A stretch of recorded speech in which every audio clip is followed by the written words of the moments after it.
আড়াল করার ব্যবস্থা করো, ওই নিচে একটু নিচে যা, হাত থেকে যা হোক ব্যবস্থা করবা, সিঁড়িটা আড়াল কর, সিঁড়িটা আড়াল কর দিগা, নাহলে বেঁধে বেঁধে দেখো বসে পড়ছে না, এই ব্যবস্থা কর।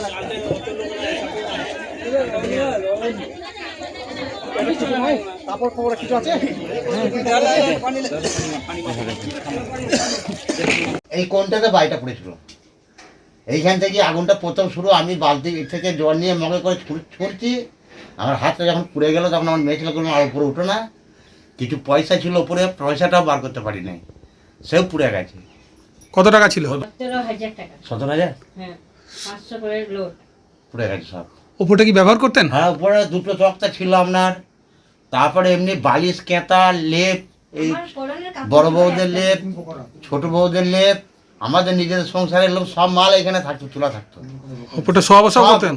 ওপরে শুকতাম, বসতাম, অনেকটা বড় না ওপরটা, হ্যাঁ। সব পুড়ে গেছে আপনার, কিচ্ছু নেই। এমনি সেই গাড়ির যে লেগুলো বলে, ওই লেয়ের উপরে একটা পাটা দিয়ে লেপ, কেঁতা সব তোলা থাকতো, সব পুড়ে গেছে, কিচ্ছু নেই আমার। আমাকে নিঃস্ব করে দিয়ে গেছে একদম বাড়ি থেকে। বাজপড়ি হলো তো না? বাজ পড়ে যাবে। হঠাৎ পিরিয়ডে বসে আছি, এই সামনের পিরিয়ডে বসে আছি, তো যখন পড়লো তখন আমরা দুজনেই পড়ে গেছি এই আওয়াজেতে। হ্যাঁ, মাটিতে পড়ে গেলেন? হ্যাঁ, এরকম পড়ে গেলাম, বসেছিলাম দুজনে মিলি, শুয়ে শোয়ার মতন হয়ে গেলাম। তারপরে ও বলছে যে আমাদের এইখানটাতেই পড়েছে। না না, দূরেই পড়েছে, এত কাছে হলে তো আমরা মরে যেতাম। বলছে আমাদের হারাধনা বলছে না, এই ঘরটাতেই পড়েছে, আমাদের ঘরটাতেই দেখো তুমি। আমি যে না রে, এদিকে কোথায় পড়েছে। আমি বাড়ি থেকে বেরিয়ে দরজাটা খুলে যখন রাস্তা দিয়ে গেছি তখন দেখছি আমাদের এই কোনটাই ধুমো বেরোচ্ছে। বৃষ্টি পড়ছে আকাশে? হ্যাঁ, ঝমঝম বৃষ্টি। তিরপল দেওয়া ছিল একটা, ওই তিরপলটা ছিল বলে মানে তলাকার নিচেকার খড়গুলো সব তো শুকনো ছিল, একবারে বারুদের মধ্যে ধরার সঙ্গে সঙ্গে সেকেন্ড ওই কোণে চলে গেল আগুন, চারিদিক ছড়িয়ে গেল আগুনটা। এটা কি খড়ের ছাউনি ছিল? ঘরের ছাউনি ছিল, খড়ের ছাউনির উপর ত্রিপল দিয়েছিলেন? দিলাম যে এই বছর বর্ষাটা চলো, তারপরে একেবারে ভেঙে কাঠামো করে আবার নতুন করে ছাইব। দেয়ালগুলো তো ইটের? দেয়ালগুলো ইটের, ছাউনিটা খড়ের ছিল? ছাউনিটা খড়ের ছিল।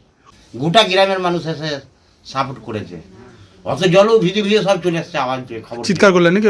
চিৎকার বলতে এখানে কয়েকটা ছেলে, বাচ্চা ছেলে, এরা এখানে সেই তাজিয়া করছিল, মহরমের তাজিয়া, ওরা ছিল, ওরা বিকুটে দিক চেঁচাচ্ছে, কাঁদছে, বলছে এরকম ভাবে দিলবার কাকার ঘরে আগুন লেগে গেছে।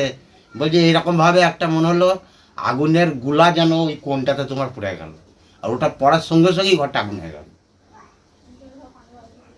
বিদ্যুৎ চমকানোর সাথে সাথে মেঘ ডাক? হ্যাঁ, বিদ্যুৎটা পড়া মাত্রই আগুনটা আরম্ভ হয়ে গেছে।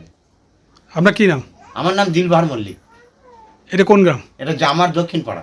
আমার পিঠে টিঠে করে নিয়ে বসে রয়েছি, আর তার মধ্যে আগুনটা হলো। তো আমরা একে বলছি, আমার স্বামীকে, হাজব্যান্ডকে বলছি যে কী করে আগুন লেগে গেল গো, কোথায় একটু বেরিয়ে দেখো। তো বলছে একটু বেরিয়ে দেখছি। তা করতে করতে এইদিকে ও একটা গামছা নিয়ে মাথায় নিয়ে যাবে বললো, যেই দেখছি ও আমার ঘরেই আগুন গো। তা করতে করতে বড়ো ছেলে এসে বলছে আমার বাবার বাড়িতেই আগুন। আর সব পাড়াতে তখন হাঁকা ডাকা লেগে গেল।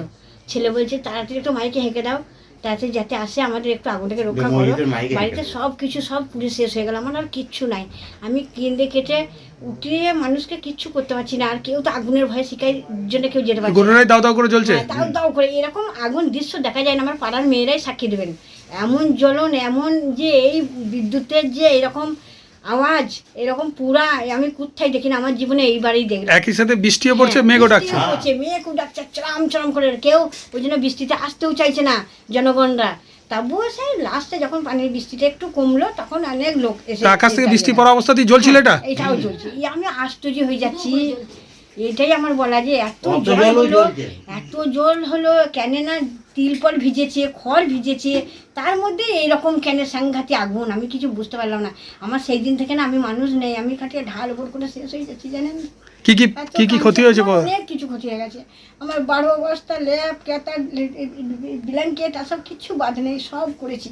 এইরকম শীতের সব পোশাক, হাঁড়ি, আমার কম্বল ছিল, মুসলিমদের হাঁড়ি কম্বল জানেন তো, কম্বল কাঠি থেকে দিয়েছিল, হাঁড়ি সেগুলো। ছিল 15টা হাঁড়ি, সে একদম পুরে তাতে ছিল 8 কেজি মিনিকেট চাল, একটাই ছিল 20 কেজি আটা, আটা বিক্রি হয় নাই, 20 কেজি আটা ভরে রেখে দিয়েছি, যে যদি গ্রামগঞ্জে কেউ গরুর জন্য কিনে তাহলে তাকে দিতে পাবো, রেখে দাও না। ওই হাঁড়িগুলো ভরা ছিল? হ্যাঁ, হাঁড়িতে ভরা ছিল। ওগুলো গলে গেছে? গোলা টাকা, নগদ টাকা ছিল? নগদ 7,000 টাকা বলছি না, আমি লোন তুললাম। যদি 10,000 টাকা বিশ্বাস লোন হয়, আর আমার এই 10 ভরা লোন আওলাকে শুধু ও 10,000 টাকা লোন তুলেছে, আর আমি এক বাড়িতে কাজ করি। হ্যাঁ, আমি সেইখানে মাইনে পাই 7,000। সেটা ওই বাক্সে রেখেছিলেন? হ্যাঁ, সেই আমি এক কাছেই রেখেছি। ও মোট 17,000 টাকা? 17,000 টাকা। আর ধান টান কিছু ছিল নাকি? না, ধান টান থাকে না, যেটা থাকে না সেটা আমি গর্ব করে মিছে করে বলবো না, কিন্তু আমার আসবাব অনেক পুড়ে গেছে। তিল ছিল 1 হাঁড়ি তিল, বীজ করবে বলে রেখে দিল, ও আর লাগালো না। আমার তুমি একা খেটে খেটে মরে যাবে, আর করতে হবে না, সেগুলো পুড়ে গেছে? কাউকে বিক্রি করে দেবো, নাহলে ভেঙে ভুটে খাবো করে। 1 হাঁড়ি তিল ছিল, আর হাঁড়িগুলোতে এমন কিছু মানে মাল থাকে নাই, সব কিছু ছিল। এ কতক্ষণ পর নিবলো? হ্যাঁ, কতক্ষণ পর নিবলো? ঘন্টা দেড় time, অনেকক্ষণ। 2 ঘন্টা time। ফায়ার ব্রিগেড এসেছিল? Fire brigade? হ্যাঁ, সব এসেছিল, সব এসেছিল। হ্যাঁ, তারাও গ্রাম ছবি থেকে করে থানা নিয়ে থেকে গেছে, পুলিশ এসেছিল। তারাও দেখেছে, বলছে মা কেন্দ্র না। কোন গ্রাম? এটা জামার গ্রাম, জামার দক্ষিণ পাড়া।